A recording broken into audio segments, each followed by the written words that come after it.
this is so dry. All right, so this story involves Hot Cheetos, guns, and cops, and a bottle. That's a fucking wild combination. I know. I don't know how any of this connects, but wow me. So I'm living with this girl, and I met her off Facebook Marketplace, whatever.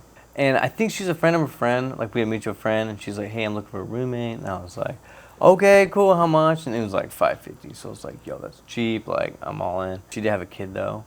It was like a premature 1 month-year-old. So it was like this baby. I was like, babies are cool, man. Like, whatever. At the time, I was drinking a lot, right? And then I actually quit when I was living with her because I was like, I just got a baby and this and that. But anyways, it's around 5 o'clock. I'm like half a fifth deep or whatever. And I get a text from my roommate saying, hey, my old roommate's going to come by.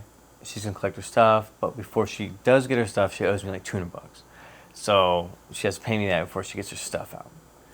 I was like, yeah, cool, man, no problem. And I heard this knock at the door, and I was like, okay, that must be that, man. So I go, let him in. And I forget about the $200. And I was like, oh, shoot. So I called my roommate. I was like, does she have to collect it? She's like, yeah. I was like, You suck. crap. Fort Knox, right here. They all go out, and they have like a ton more stuff, right? So I blocked the door. I was like, hey, you guys can't get anything else until you pay my roommate the money. And she's like, yeah. And she pushes her way in, and she also had 3 other people with her. This other chick, and I think 2 other dudes. I was like, okay. I told him I'm going to get an AR or I'm going to get a sawed-off shotgun. Because I got this little shockwave, like the little thing I call my sawed-off. They're like, yeah, okay. So I was like, all right. And so got my AR, check it out. I was like, nah, dude. I grabbed that shotgun. I unloaded it real quick. Rack it. And then I put one in the bottom. And I was standing in the hallway and I had the shotgun pointed at the ground. I was like, get out. And then they was like, woo! And they like scattered out of there real quick. Know you long enough to know you do some wild shit. But they're the reason for this. When you said time to leave, did they immediately scatter, or did any of them kind of look at you dumb, or They immediately left. they drop anything? They just Yeah, they were like, nope. And then they just, I think they just like dropped everything they had and they just right out the door. Okay, cool. Then I was like chilling, drinking, playing Fortnite. And I see this flicker in the window. I'm like, what's that? And then I look out the window. There's like 6, 8 cops outside, man. And I was like, oh, damn. Like, that's a lot of cops. And I was like, they're probably after me. And so I put on my America shirt, my grunt style, with the flag. And I peeked my head out the window. And then these cops see me, man. There's like 3 of them. And they all point their guns at me.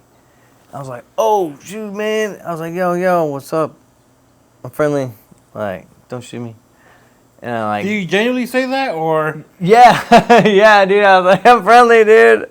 Oh, no, I'm like, don't shoot me, man. And I'm like walking down the staircase.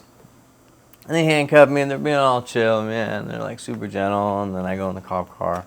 The other cop's up there with an AR, and he's going to search the house, So he opens the door, and my roommate's dog comes running down the staircase. This tiny little black chihuahua-looking thing. And it jumps in the cop car, like, with me, like, and the cop's, like, cracking up. Then he searches the place, and then he pulls me out of the cop car after he's, like, kind of, like, all clear. He's talking to me. He's like, have you been drinking tonight? I was like, yeah, I've been drinking. He's like, so tell me what happened. I told him everything. I was like, oh, man, I did this, and then I stood in the hallway, I pointed the gun on the ground, I told them to leave, they left. And he's like, what's on your hands? And I was like, oh, Hot Cheetos. Dude, his mind was just like, his eyes rolled, gears turning. Everyone was wearing white. And they said I pointed the gun at him, and I was like shoving him and getting all physical. But Hot Cheetos saved my life. And he's like, look, they're all 4 getting trespassing charges. You didn't have to go to court. Just write a statement. Have someone come and pick it up. I'm like, all right, cool, man. So did they take pictures of her hand of the Cheeto dust? No. No, man. He just sent me on my way. Okay. So that was your saving grace. And at the time, you were a glutton, boozing, and just munching away on Cheetos. And because they were wearing light clothes, That what saved you Yeah. for any more scrutiny. It was crazy, man. Like, in his head, he was just like, oh, those freaking liars. Like, just because of the red, man. It would have been all over them. They didn't have a spot on them. Yeah, and they said they were pushing. I mean, technically, there was some pushing because they pushed their way through you to get in. Yeah, and that's what I said. I was like, dude, they forced their way in to my apartment. Like, I had no control over it. I didn't know what to do.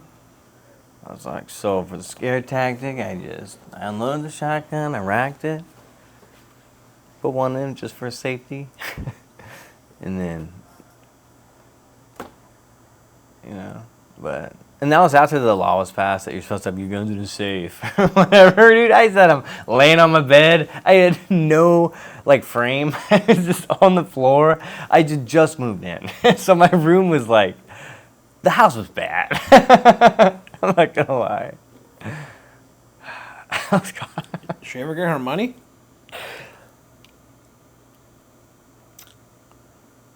I don't think so. No.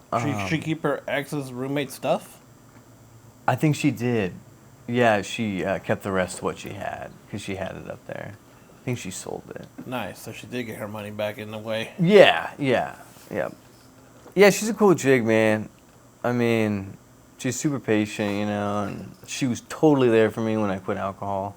Like, she was like, yeah, man, and it was dope because, I didn't want to be like... You still talk to her? Yeah, she actually goes to the church down here that my buddy goes to and I go to when I'm in town. Oh, so she's here. Yeah, she's in the Tri-Cities. Oh. Yeah, Kayla, something. You suck. I can't remember her last name. I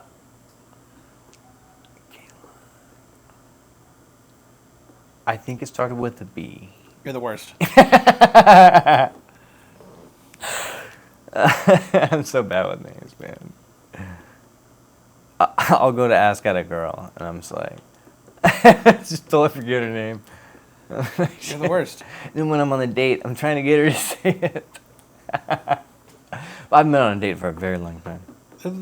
You can't think on the fly, can you? What? I mean, sometimes, but The easiest way. I mean, this works for everybody. I've done it recently at work. How do you spell your name? Is that it? 100%. Damn. But, I'm not saying it just out of random. I'm trying to put it in my phone. All right. Yeah, that's a good idea. You're something else. It's one of those stories where it's kind of cringy, like the elk in the rear naked chokehold. That one, only 50% of the people like it. But The what? the elk in the rear naked chokehold? The hell's that? Oh my gosh, are you serious? You haven't heard this story? No.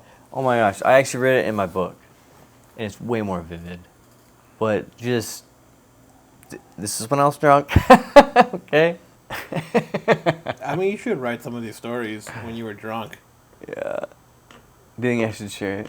Yeah, YouTube? yeah. Especially that one story you told me when you were at the bar, and how you let a guy kiss you. Whoa, whoa, whoa, whoa. He never kissed me. Whoa, whoa.